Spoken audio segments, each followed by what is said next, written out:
This old guy DIY video has to do with installing this Airlift 1000 airbags on a 2003 Suburban.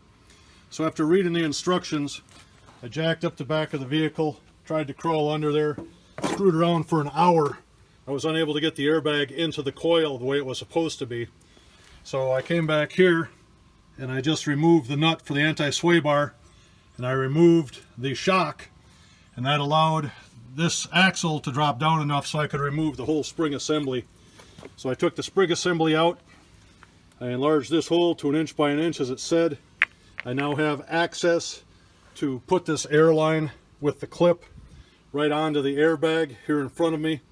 So in summary, it's much easier to just remove the anti-sway bar link, the lower shock mounting bolt, grab the spring, take the thing out, work on it here where it's easy, and then put it back in. I would have saved an hour had I just done this in the beginning. So I hope this technique helps you, and have a great day.